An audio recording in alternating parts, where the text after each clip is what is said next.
Ou sous Chanel Fréchet artiste Paula. Quand on pral voter pour artiste qui pi fria.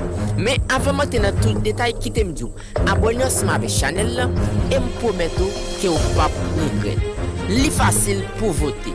Vous regardez la vidéo jusqu'à la fin et vous dites qui artiste ou qui pi fri. Parfois, vous qu'on habillé bien cher mais pourtant ou pas fri. Mais dans la vidéo ça, quittez commentaire Paula pour dire qui artiste qui pi fri.